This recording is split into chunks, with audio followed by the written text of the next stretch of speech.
Hello, everyone, and welcome to episode 87 of the Runnin the Paint podcast. I'm Miles here with Jackson. Jackson, how are you doing today? Doing good. It's pretty late, but we're about to get this money on the pod.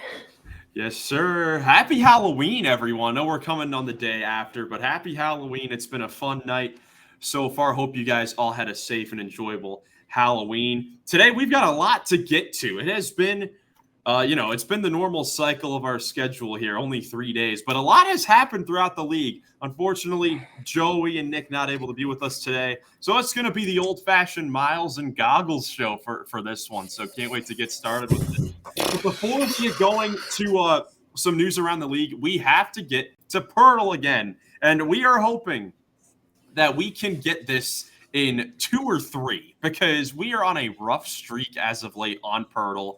So we are determined to get a good score on this. Jackson, we're both locked in on this one. You guess the first player.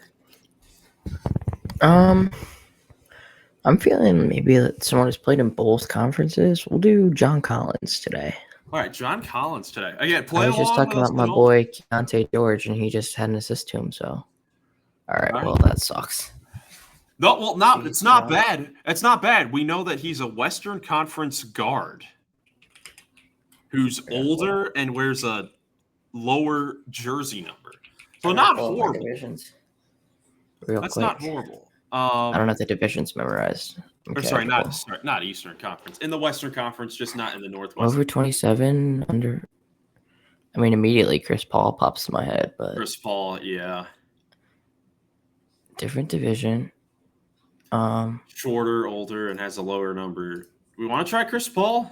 How old's Tyus Jones? Tyus Jones is what, 30? 29? I think he'd be 29. He can't be 30 yet. And plus, what number is he? I think 3. No, Beal is 3. Or 7. He might be 7. I think he's 21. Oh, well then. Maybe. Let's see. Paul. We want to guess Chris Paul. I mean, it's a logical guess. Let's think a little more. I'm gonna think a little bit more. Yeah, because that's the thing. Could be could be Fred. No, he wears 23. Oh wait, Fred does? Fred wears 5. Oh wait, 5. Shoot, I was thinking of the Toronto Raptors. Fred, I was thinking Kyrie. There's a lot of guys we could think of. I mean, they're all in the same division too. Yeah, true. That's kind of tough. Or CJ too. Dude, CJ McCollum. They're all 4 in the same division. I think Kyrie is a good middle ground, especially with the number and age. Yeah. We'll try Kyrie Irving. Big name. Okay. Is it CJ McCollum? Yeah, I think it's CJ. CJ McCollum. What? Oh, he's number. Oh, shoot, because he's not in that division. Oh, I'm stupid. Shoot. Okay. I sold, chat. Is it James Harden? No, wait, he doesn't wear 3. Number 3. Golden State 3. Sacramento 3. Is it Beal? Beal. Bradley Beal. It is Beal. It is Beal. Oh my gosh. We basically got that in 3. The McCollum guess was a bad one. You know what? I'll take it. We were on the right track right from the very beginning. We just forgot that Bradley Beal existed for that moment. But I forgot he was like I think of him as a taller player. Yeah, I always have too because he came in as a shooting guard at like 6'4", 6'5", I feel like, but. Definitely shorter in there. But now it's time to get into some news from the last week here and talk about some teams because there have been some teams that have been very impressive so far and definitely some teams that should be pretty good that are on the struggle bus right now. So we're going to go over some questions here, try to talk about the biggest teams around the league so far. So the first question to you, Jackson, so far – now a week into the season, just a little over the weekend, There are only 2 undefeated teams remaining in the Western Conference, the Oklahoma City Thunder at 4-0, and then in the East, the Cleveland Cavaliers at 5-0. So my question to you is, which undefeated team has been more impressive to you so far, the Thunder or the Cavs?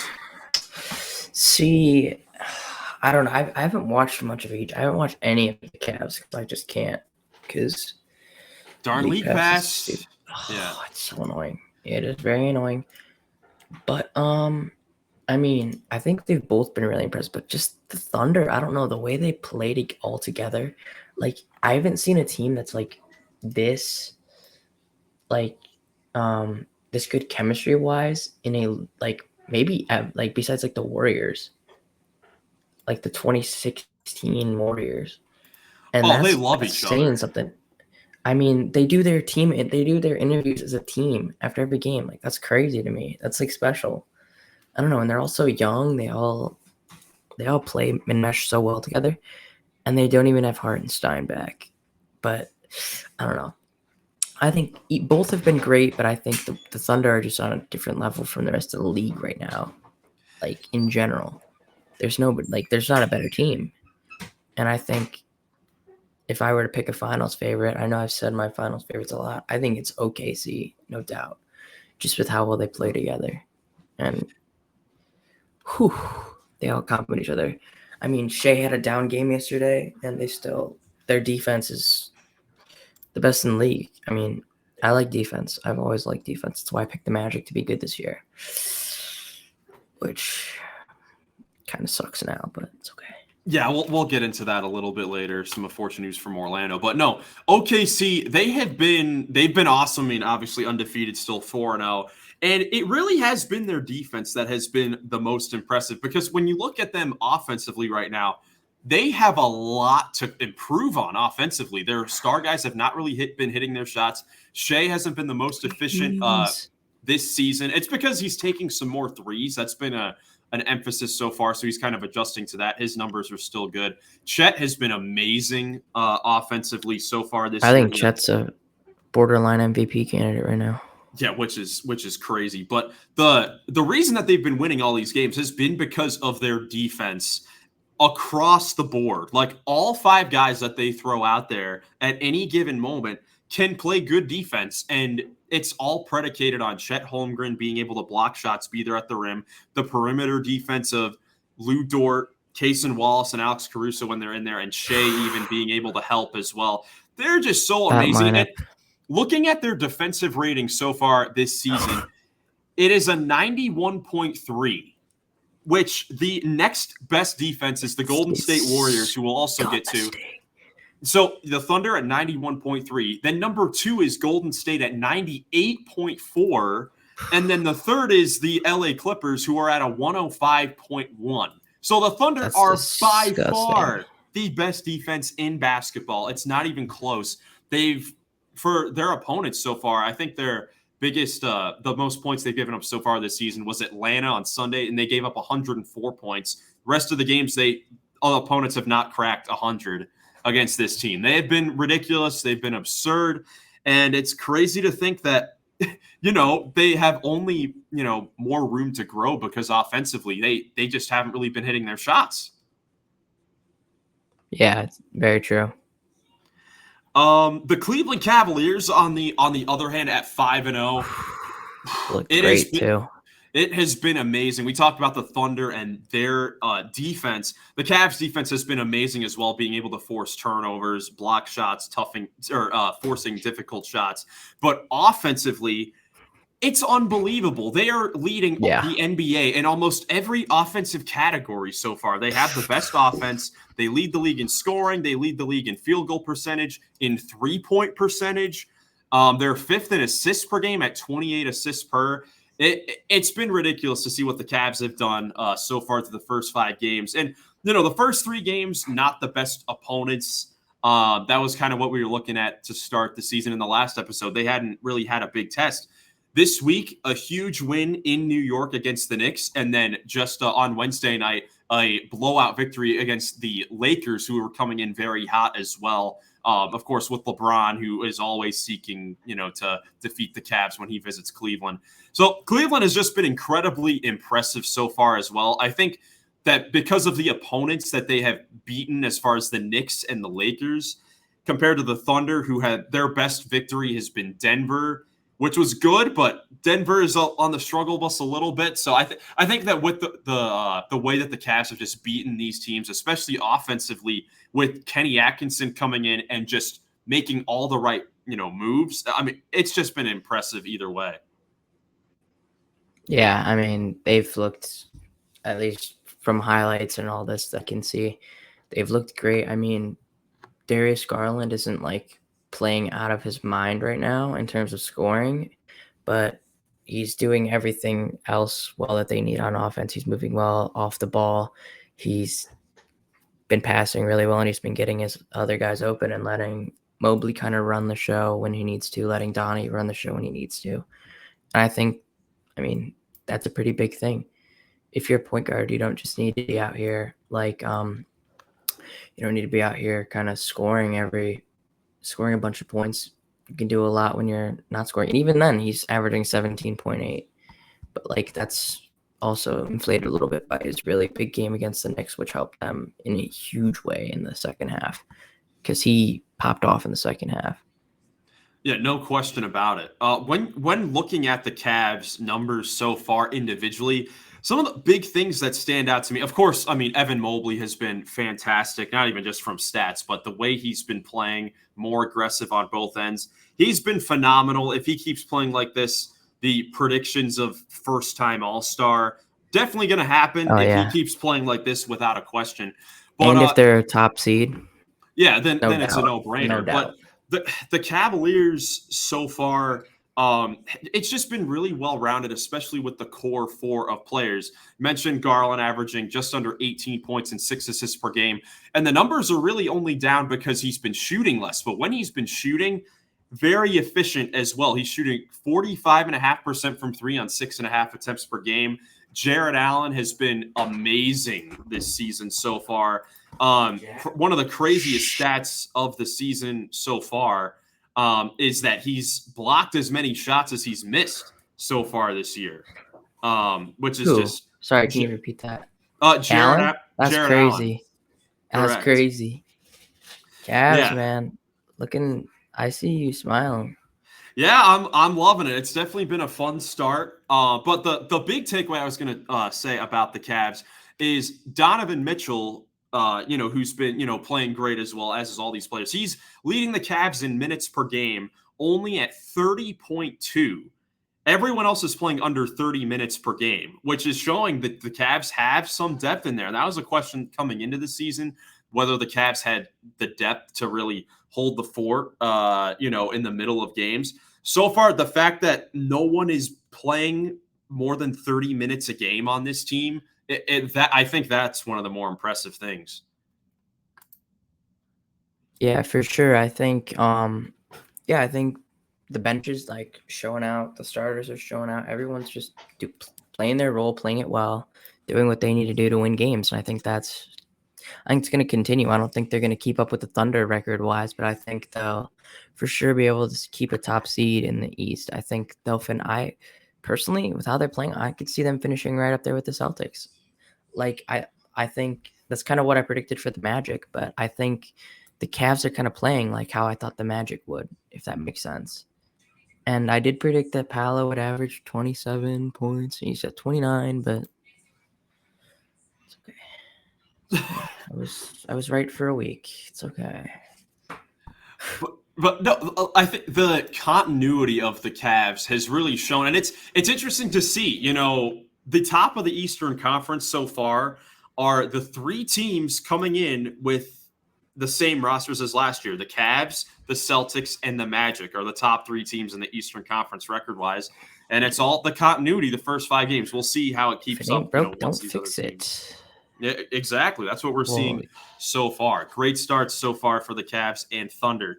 On the other side of things, there have been a couple contenders, teams that are supposed to be contenders, that have really been struggling so far that we've been talking about kind of a lot on the podcast and on the recaps.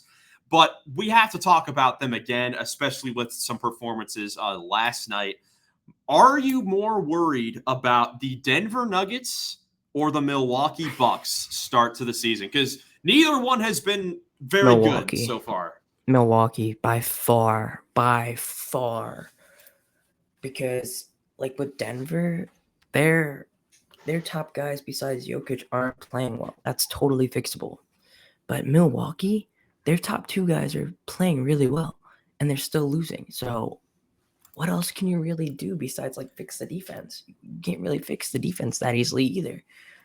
So I think I am terrified for the Bucks. I am as well. And I'm someone that was really high on the Bucks going into the season, but we are seeing the same problems that we saw last year with the transition defense not really doing anything.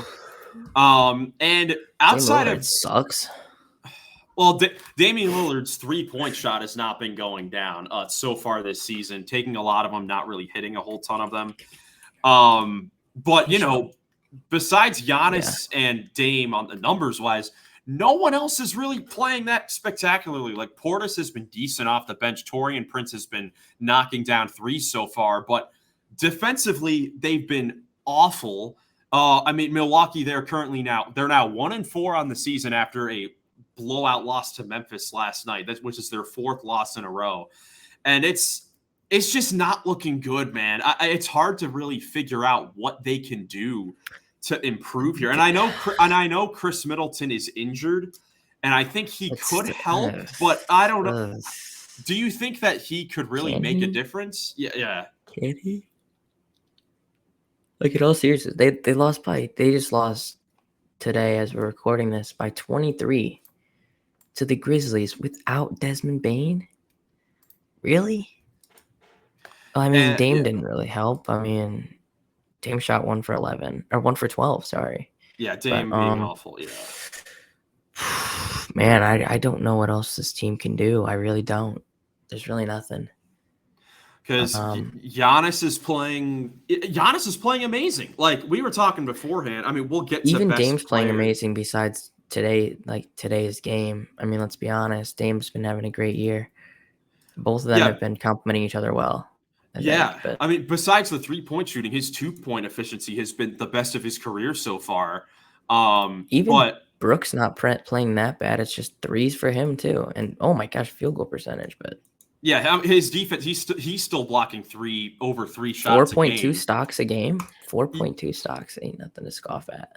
No, but they're just still having the same problems that they had last year, and it is definitely worrisome for this team. I can definitely agree on that. And so far, I've been dead wrong about the Milwaukee Bucks, which is very disappointing because it's hard to see Giannis playing at this incredible level, and it's still coming in these non-competitive games so far. Like when you look at if he keeps performing at this rate and he gets no help or like only Dame is help, do you think he's going to request out of there at some point this season? I've seen a lot of rumblings of that.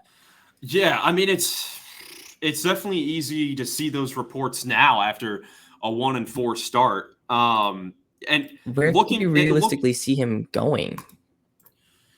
That's the thing. I mean, the same teams always come to mind for him. It's like the Miami Heat, the Mavericks, the Golden State Warriors. Like those teams always come in mind.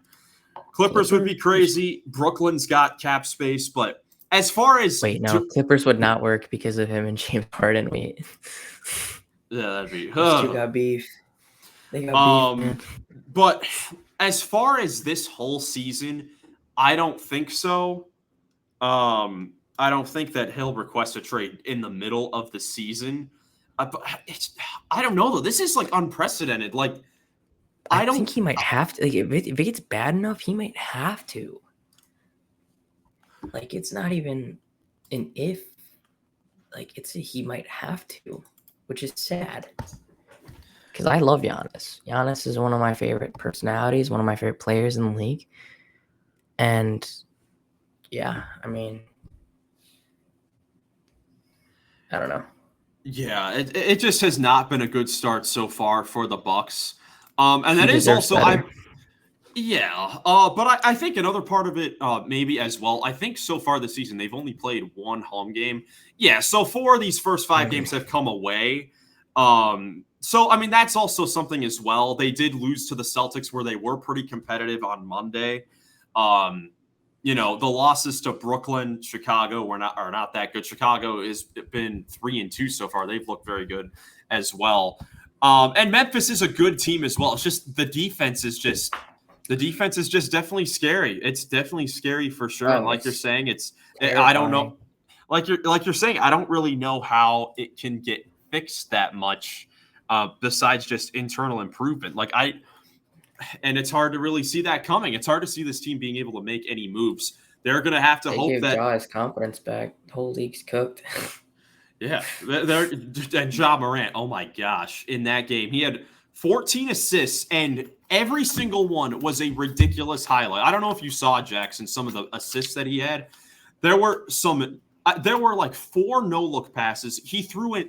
Oh, The ball was loose on the ground. This is in like the second quarter. He dived on the ball, got it, and got an alley oop pass to Santi Aldama. And this was from the 3-point line. And off the oh, butt I heard about pass. that. It was crazy. What? It's been That's insane. unbelievable. So That's the wild, actually. Grizzlies getting back. The Grizzlies needed to get a victory as well. This Bucks Grizzlies matchup was one where both teams needed a victory, but the Grizzlies get it there. We'll probably talk a lot more in depth with that in our in the recap video as well. But on the other side of things, the Denver Nuggets so far 2-2. They are coming off of 2 victories, both in overtime to Toronto and Brooklyn, starting to play a little bit better. But I'm still a little Mhm. bit concerned with the fact that they had to go to overtime to both Toronto and Brooklyn. And Twice. really, Twice. Brooklyn should have won that game if it wasn't. In Toronto, like if both teams didn't miss Yeah. free throws down the stretch in the fourth quarter, the Nuggets would be 0-4 right now. So the Nuggets are lucky to be 2-2 at this point. Yeah, I mean, Jokic can only do so much, man. I mean, he's ridiculous. This is the first year I've actually in depth watched Nuggets games in the regular season. And I'm like, wow, this guy's really good. You're seeing I feel like Nikola Jokic, he may have to go for the scoring title this year for the Nuggets to be competitive in these games because that's what he's having to do. He's been very aggressive. He's taking 20 shots a game, putting up 31, 12, and 9, and having to play 39 minutes per game. Like the minutes, they're incredible so far. How is he still alive? He's shooting 55% from beyond the arc. Yeah, he said no one else has been able to really make threes that much. So Jokic just had to do a lot of it himself. Definitely encouraging the last couple games that Westbrook and Strother have played a little bit better.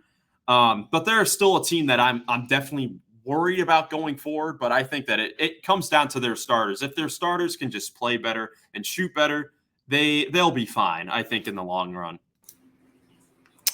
Yeah, Westbrook's definitely played a little better. He needed to. I've been sick of watching, bro. I'm not gonna lie. It had been getting rough. It had been getting rough so far this season. Some other teams to talk about in the past week: the Golden State Warriors, who after losing Steph Curry over the weekend due to an ankle sprain, back-to-back quality dominating victories against the New Orleans Pelicans, both at home on a back-to-back. As Jackson said, both of us honestly predicted that the Warriors would not be that good this season because if Steph Curry went down with injury, would they have the depth to keep it going? So far, they absolutely have. They've been fantastic. The numbers that the Warriors have been putting up, I mean, they're 4-1. They're one of the best teams in the NBA right now. They have the 4th best offense, the 2nd best defense, and the best net rating in basketball. The Warriors have been awesome, and with guys going down, Buddy Hield has stepped up. Oh my gosh, he's been knocking down 3 after 3. I mean, what are his numbers so far? Yeah, he's leading their team in scoring. He's averaging 21 points per game off the bench, shooting 50% from 3, on nearly 10 attempts per game. I mean, I thought he was averaging like 25. yeah. I mean, 21 is still great. Don't get me wrong, but I thought he was, because every game I've checked into, he's like putting up crazy point numbers. Yeah, so the Warriors winning without Steph Curry definitely huge going forward here. A question for you. I wanted to hear what you made of Jonathan Kuminga being pushed to the bench, because that was a pretty big storyline in that first Pelicans game after, it's announced Curry's going to be out, Wiggins is out, DeAnthony Melton's going to be out, and Kuminga gets put off the bench in this game. What were your reactions to Jonathan Kuminga being put off the bench? You like it? Good. I'm looking at his numbers. He doesn't deserve to start so far, like at all. He's only averaging 23 minutes, but he's been up 11.4 on 40% and 15% from 3. He shouldn't expect to start. Like, I don't know why he should expect to start after that. You got to earn your minutes. Definitely fair. I mean, he's definitely not earning his minutes right now. Like, can't hate Steve Kerr for it. He's just doing what's best for the team.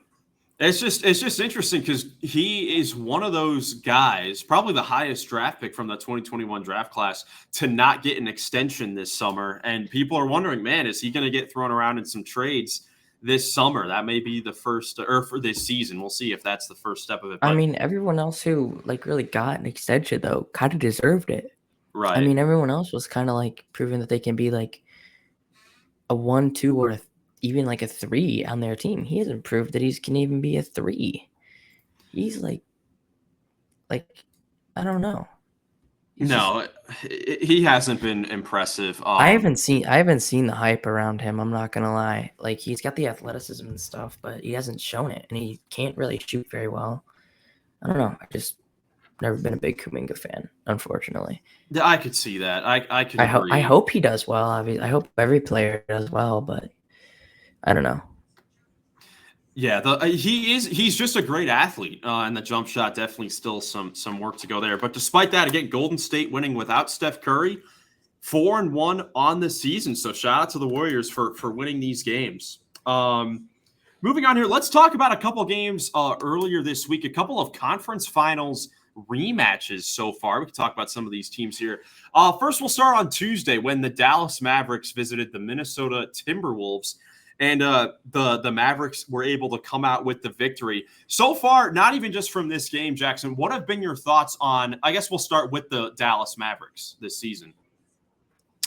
I mean, Luka's off to a slow start, but it's not really a slow start because he's still putting up like 27 points a game.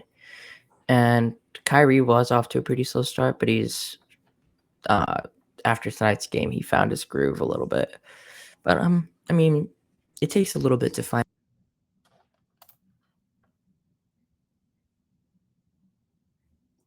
Okay, Jackson froze on my screen momentarily. Not sure what's going on. Hopefully, Jackson comes back with us.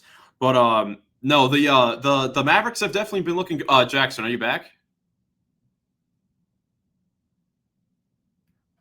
Oh, geez. Jackson's internet's having some technical difficulties over there. Well, the Dallas Mavericks, no, they've been good so far this season. As Jackson mentioned, Luka's counting stats have looked very, very good. The shooting has been very bad so far, but numbers still look good. And Kyrie's been shooting great when the shots are there. Klay Thompson has been a decent addition so far, adding his great three-point shooting and the volume.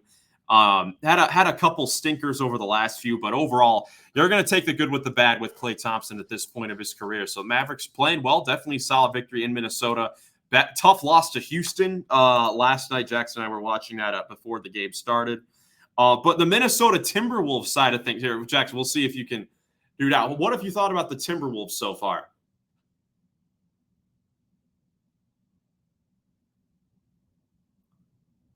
And we still cannot hear Jackson, unfortunately. Okay, so we'll just talk about the Minnesota Timberwolves. Oh, is that better? There we go. Now we can hear you. All right, I accidentally turned the mic off. I mean, I haven't watched the Timberwolves too much. I'm not gonna lie, which is surprising because I've wanted to watch. I don't know. There's just a lot of games I've tuned into instead, if that makes sense. But I mean, I'm just gonna check box scores really quick. I mean, Kyrie went off against them. Ant's been nuts. He had 24 in that first quarter against the Mavericks, and he's averaging 30 on the season. So Ant's been doing his thing. It seems like, I don't know. I don't really want to comment too much on it because I don't know. I haven't really seen it. I mean, Julius looks like he's playing great. I mean, 60%, 60, 60, 70.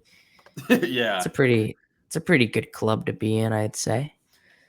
Yeah, I mean, right now the thing that's been interesting with the Timberwolves has been, three guys who were big 3-point shooters last year: Mike Conley, Dante DiVincenzo, and Jaden McDaniels. This season have not been able to get it going, and it's actually been Anthony Edwards and Julius Randle who have been on fire from three. So once all those other guys can get it going, and eventually Julius Randle and Ant will probably their shooting numbers will probably regress back to the mean for a little bit, but they should be good. They're looking good once again. The late game offense is something that's still a little bit of a question, but still looking decent. Yeah, respect to Juju.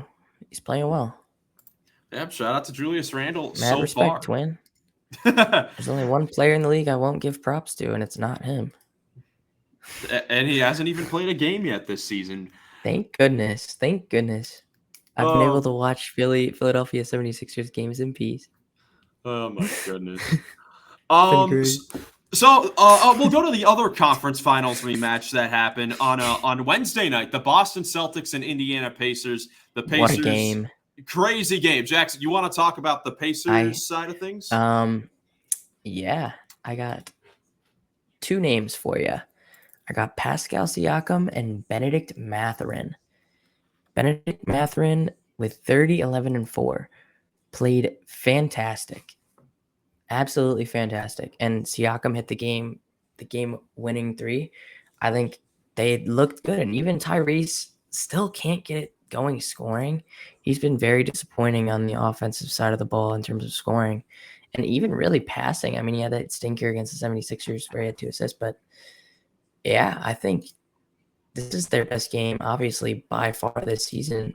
They haven't looked the best, but man, they came out to ball. I think they haven't been giving Mathurin a lot of minutes, and this isn't just me being biased because he's on my fantasy team. But yeah, he's like he could be a primary scorer for them now. Like 6th man of the year contender, maybe. I mean, when you're not getting it from Tyrese, you got to get it from somewhere else. That isn't Pascal. So I like if they can kind of develop him into be like their second option, that'd be even second or third option, that'd be great for him. Yeah, Benedict Mathurin. I think all around. No, go ahead, Jackson. All around, they played a great game. I was very surprised. I'm happy the Celtics aren't one of the 2 undefeateds because I'm kind of sick of the Celtics, just because they're good. The Pacers' late game offense is something that has been worrisome. Oh, it's bad.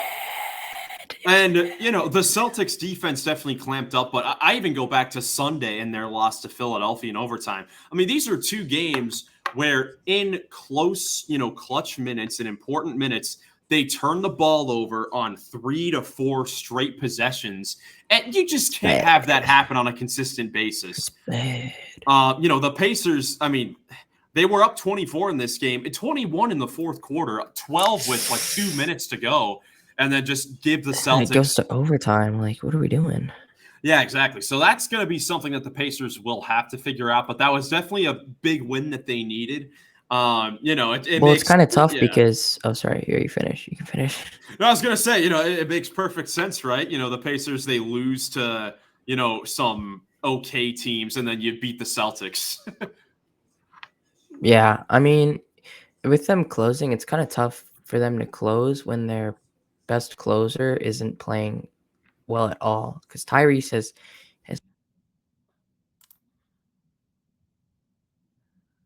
I think Jackson, you hit the mute again. Oh, I did hit the mute button again. There you go. But yeah, I think Tyrese has arguably been the most disappointing player this season so far. I mean, I can think of a couple other people, but he's definitely up there in terms of like a superstar caliber player. I mean, he was an Olympian. He was on that stacked Olympic superstar team. He's expected to come out here and play like he's an Olympian.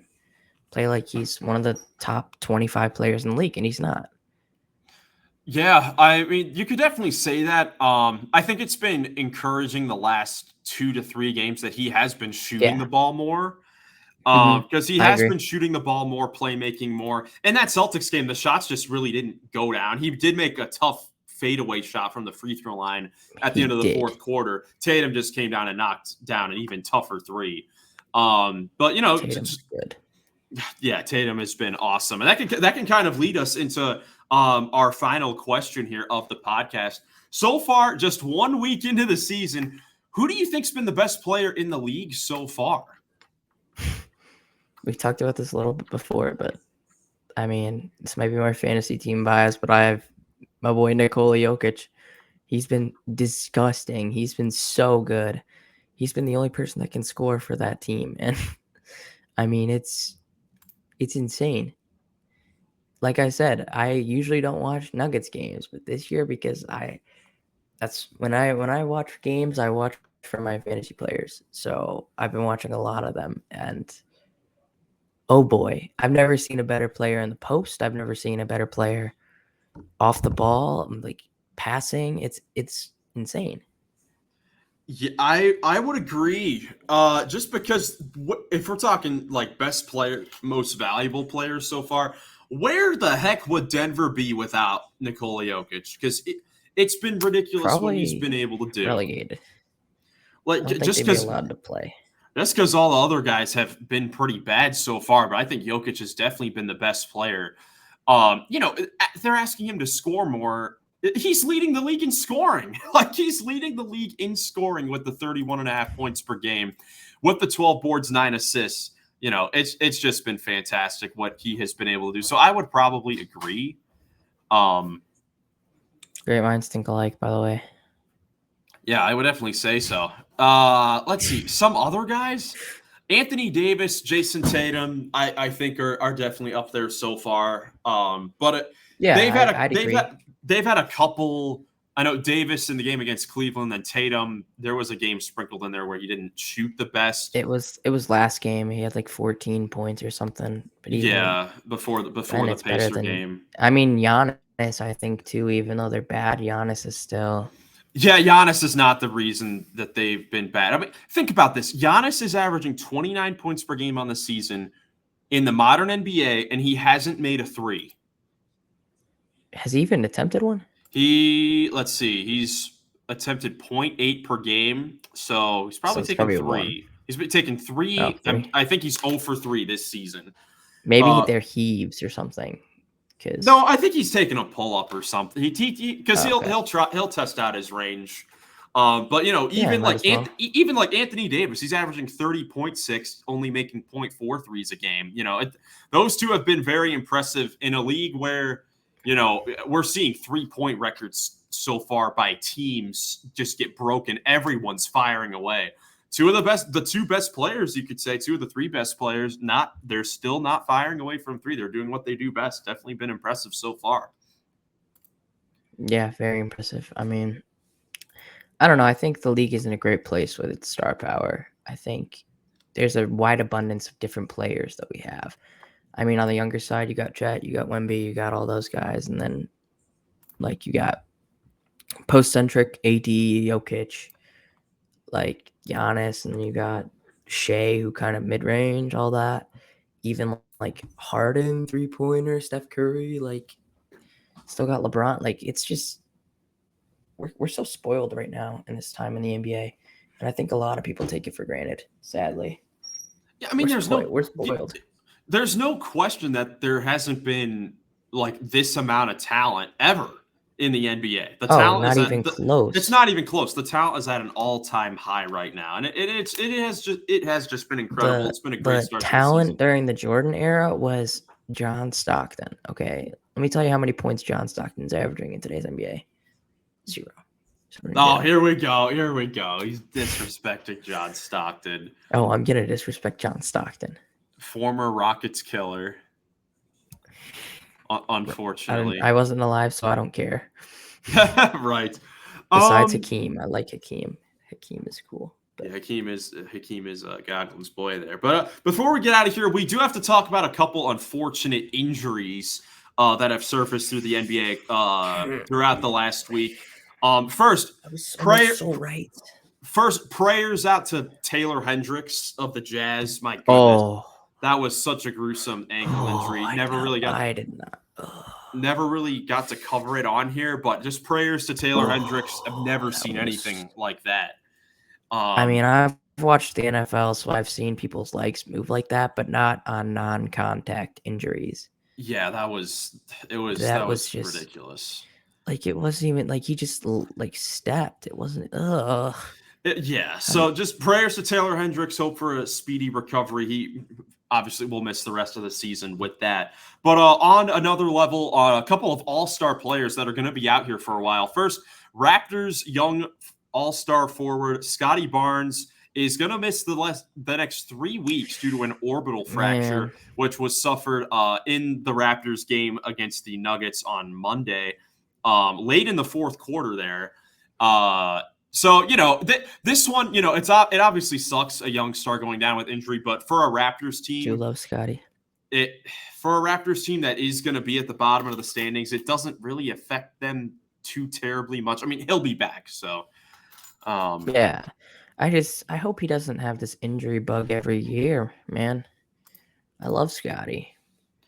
Yeah, and he's been off to a great start to the season as well. Not really shooting the ball wise, but still putting up the all around numbers. Yeah. Oh yeah, Scotty. That's what he's gonna do. He's gonna do everything for you.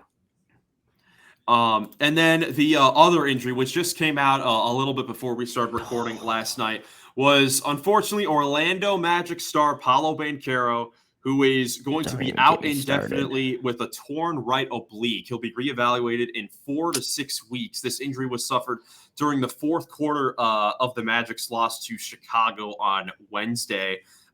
He underwent tests in Cleveland today and diagnosed with a torn right oblique. So definitely he sucks. Was in the same city I live in. I know, right? I know, right? I was blessed. I was blessed to be in the same radius as 29 point per game scorer Paolo Banchero. What are you talking about? But no, I mean this just sucks. For Paolo Banchero, for getting off to that great start to the season, coming off of a 50-point game on Monday. We'll see how this affects the Magic going forward. Obviously, missing their superstar player for the next month and a half here. Jalen Suggs' 20-point per game season is inbound. Thank you. Dude, yeah, they're gonna need Suggs, who's already averaging 17 per game. He's been great. They're gonna need Franz Wagner to get over this illness he's been facing and play better. What is his illness? Just being trash at shooting? He's been shooting well this year, though. He's shooting 39% from 3 on 5 attempts per game. He's been off to a good start. He just had a little bit of an illness. All right, Franz. I wonder who the Magic are going to start in his place, in Paolo's place. Wendell, probably Wendell, then Goga at the 5. I don't know. Well, Wendell's already the 5. I mean, Goga, has he even played this year? Oh, yeah, he has. Just mop-up duty at the end. Like Goga. Yeah, man, it's tough. The Magic rely on Paolo so much.